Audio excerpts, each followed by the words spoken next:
Yo, fancy community, welcome to Proper Things, the FPL show brought to you by the TTFSL Season 2, Episode 18. And before we get into things, I just want to wish all the viewers happy holidays and a Merry Christmas next week because this will be the final episode before Christmas. So I hope you all enjoy your holidays and be safe out there from the TTFSL family to each and every one of you also. Have a great holiday and stay safe. With that being said, last game week was a little tough game week according to how many points you scored. Your boy still managed a small green arrow in the overall scheme of things. But heading in now to the business side of the holiday period, we need to make some moves. So without further ado, let's take a look on how I did in game week 16.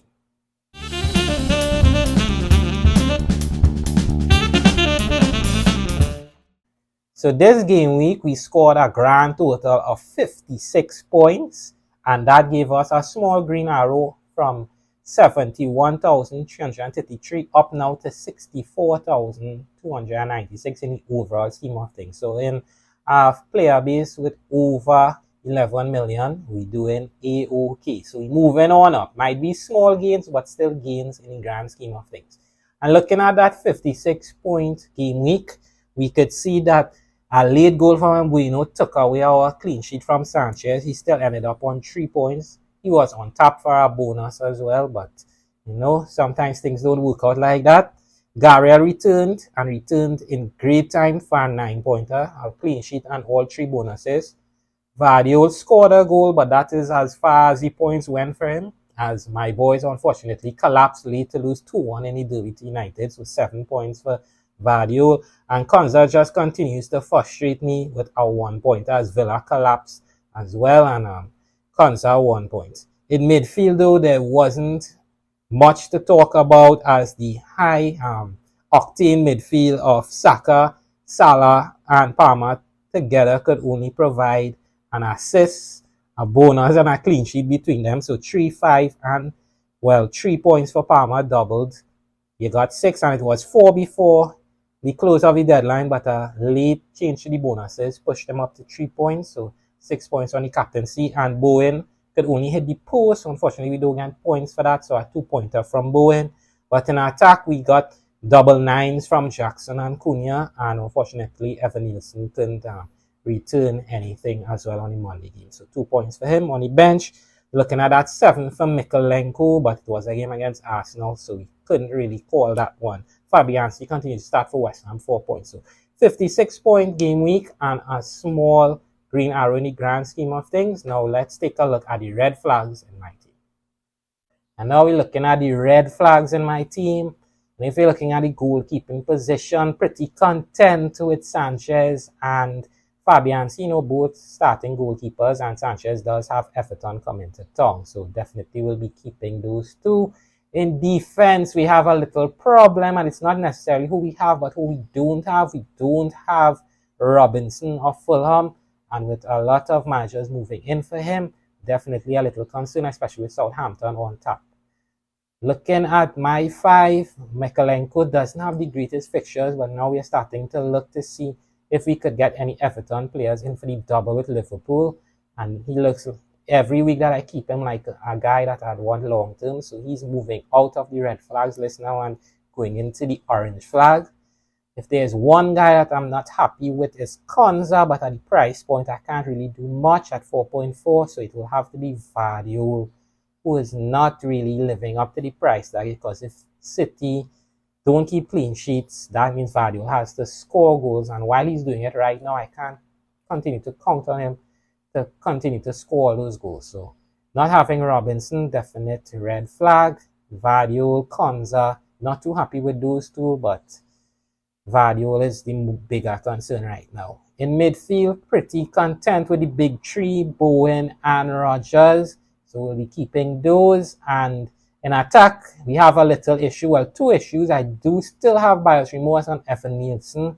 Wasn't really happy with his performance last game week, or the last 2 game weeks, I should say.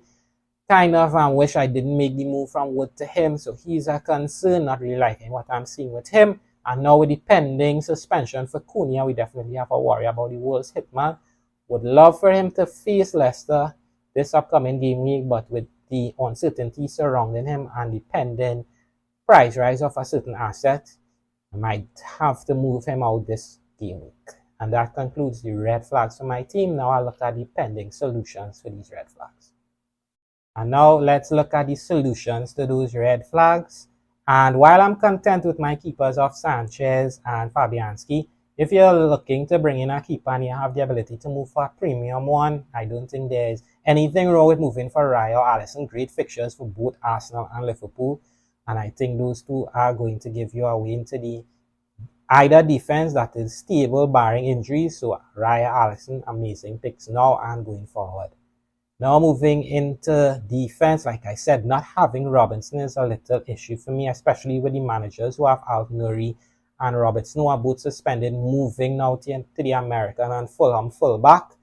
He's already moved from 4.7 to 4.8. Amazing fixture in game week 17, 18, not so much, but then after that, it's a great line of green fixtures, so he's definitely going to be popular in the fantasy community. Definitely want to get him in ahead of Southampton, as we saw that he could provide assists versus Liverpool. So that's a little concern. If you're looking for something a little more budget friendly in the same defense, the return of Anderson is on the horizon at 4.2 million. He could prove to be a shoot buy. So if you're looking to save more funds to make moves out elsewhere in your team or later down, definitely Anderson could be a great pick at the 4.2. And of course, if you have Robertson and already have Robinson, moving into double Arsenal defense of Saliba and Gabriel isn't a bad, well, path. Or even if you have the extra money to go up to Trent or maybe just to Virgil, I don't think you could go wrong with those two as well. So that will be the defensive solutions for this game week. In midfield, like I said, I'm happy with my 5, but there's a lot of hype now coming in from Ahmad. The Manchester United youngster is absolutely providing amazing value at now his 5.2 price tag, 13 points last game week, goal, assists, and bonuses. So, and with Manchester United's next 2 fixtures, he's going to be brought in by a lot of managers. So, especially those who are looking to bring in that budget-friendly pick. So, 5.2 could be afforded by practically anyone right now in the game. And a return that went under the radar is Jota from Liverpool, 7.2 million, goal and 2 bonuses. Remember, Jota sometimes now plays the majority of snaps for Liverpool at the 9, but he's a midfielder in game. So you're going to get an extra point for each goal that he scores. At 7.2 million, he's going to be great value. We just have to make sure that he's all the way back from injury. And he's going to absolutely rein in the points when fit. So that's a return that's going under the radar. And finally, in attack, with the issues with Evan Nielsen and Cunha, that definitely provides me now with a pathway to go for a striker I was scared of last game week, and it was right, because he returned 11 points, goal, assist, 2 bonuses. That's Alexander Isak. He's on the top of the list now at 8.7 million. You know, another price rise last weekend. So he's definitely on the move. Great fixture this upcoming game week versus Ipswich. So definitely going to want him for that fixture. So he's at the top of the ticker for this game week. Pedro at 5.9 million, not so bad himself. Think he has fallen off the boil a little bit. Not the bargain he was at 5.4, but it's a good Brighton team and the returns will come. He's also on penalties. And finally, Chris Wood is going to be our buyback after this upcoming game week. So if you're looking to get someone who is good going forward and you already have Isak, Pedro, and you're looking for something a little different, you may have to wait a week for the great fixtures, but Chris Wood could score in any game. He was unfortunate with some offside calls in the past weeks, but definitely a great buy. And regarding the Raul Jimenez, I know that Fulham do play Southampton this upcoming game week. There could be goals in that for Jimenez, but I'm a little worried, especially with the cameo from Nunes this last game week versus Liverpool. You know, he snatched a well-taken goal, so he may be cutting into Jimenez's minutes, as the Mexican hasn't been lighting it up in the past game week. So 5.5, I believe it's still great value, but I am not really loving what I'm seeing from him. And that concludes the solutions for this game week. And now let's get into the planned transfers for this game week. It's going to be short and simple with me rolling last game week. I have 2 transfers this game week. It's going to be Vardiol and Cunha out, and in comes Isaac and Robinson. Like I said in the previous segments, I'm scared of Isaac, and Robinson is gaining a lot of traction. With Southampton coming to town, I definitely want to get at the top of his great fixture list. Vardiol, I would have loved to keep in a perfect world, as after this game week versus Villa, City have great games, but they've been leaking goals, and I don't think the 6 mil that I paid for him is a great price point, as I could get the funds now to go for someone like Isaac. So him going down to Robinson, who I equally like as much, and then the funds made available there getting me Isaac, I think it's a great move. So again, Cunha and Vardiol out, and in come Robinson of Fulham and Alexander Isak. And we're going to set up the team in a 3-5-2 this upcoming game week with Robinson, Mykolenko versus Chelsea. I'm not really liking it, but maybe Mykolenko could provide something. And of course, Gabriel Sanchez, of course, will be in goal. All 5 midfielders play with Rodgers, Bowen, and the big 3 of Palmer, Saka, and Salah. And up top, Evan Nielsen will sit on the bench as new signing Isaac and Jackson play up top. Right now, the armband will be on one Mohamed Salah, but more on that in the next segment in Captaincy Corner. And now with all that information, the upcoming segment is for those who have a little dilemma on who to put the armband on, but have no fear, as Captaincy Corner is here. And last game week, there was much hype on the Salah versus Palmer, battle of Superman making its rounds on social media. It finished in a little of a whimper, 5 points to 3 to Salah, with Isaac taking the headlines. I did see he was the guy just underneath the big 2 if you're looking to go a little different, 11 points for him. But not a lot of people went different this last game week. So in game week 17, the number 1 pick, well, I had Palmer versus Spurs. I think it's only right to go Salah versus Spurs. I think Spurs is there for the taking. Foster, we don't know what the centre-back pairing is going to be, and with Udogie getting an injury, which was beneficial to Poronas as he came on to get the clean sheet. I think Salah and Liverpool could take advantage of this. They do have payback on their mind after last season of what happened in the fixtures. So I think Salah is the number 1 choice this game week. And he rightfully stands at top captaincy corner for game week 17. And number 2 position is going to be Alexander Isak from Newcastle versus Ipswich. Again, the second best captaincy option if you're looking to go against Salah. I think he's in great form right now. Newcastle proven that they could just turn it around from the earlier trepidations from in the season, and Isak is providing points. So this Ipswich, I think there's going to be goals in this one, and Alexander Isak is the main man for Newcastle, locked in on pens as well, so comes in at number 2.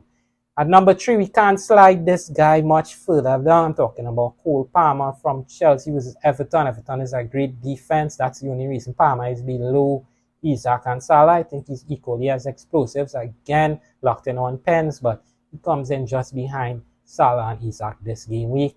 At number 4, it's Starboy Saka. And we knowing that Arsenal is struggling to score the amount of goals in the Prem right now. They're not really reigning again at a fancy clip, but Saka is the best that Arsenal have to offer. He does come in at 4 versus Crystal Palace. We know Crystal Palace is a lucky go happy kind of team. 1 minute they're on, 1 minute they're not. Saka has to be on the list at 4. And the cheeky ball pick this game week is going to be Bruno Fernandes from Manchester United. Something tells me that United is going to have a great week this week after winning the Derby. And Bruno Fernandes is their best player, locked in on pens as well. Ahmad is gaining all the hype, and rightfully so, but you can't go wrong with Bruno. So if you're looking to take a swing this game week, I think Bruno could be a guy. But Salah versus Tottenham and Isaac versus Ipswich has to be 1 and 2 for me this game week. And that concludes Captaincy Corner for Game Week 17. And that brings us to the end of this week's episode of Proper Things. I hope you all had a great time listening the show this game week. And if you all like the picks, if you all think the picks picking, I'd like to hear your comments in the comment section saying great job on the green arrow, a small green arrow. So we're moving up now into the 50k. And while you're there leaving your comments, if you don't like the picks, I'd like to hear the alternative picks or why you all don't like the picks too. So don't forget to comment, and while you're there, like the video, subscribe to the channel. We had a great showing last week, so hopefully you all continue to watch the videos, enjoy the videos, and again, have a great holiday. Be safe, TTFSL family, stay safe. You know, I don't want to hear all getting in too much trouble. Just green flags, green arrows in the FPL. And don't forget to do proper things in all walks of life. I'll see you all very soon.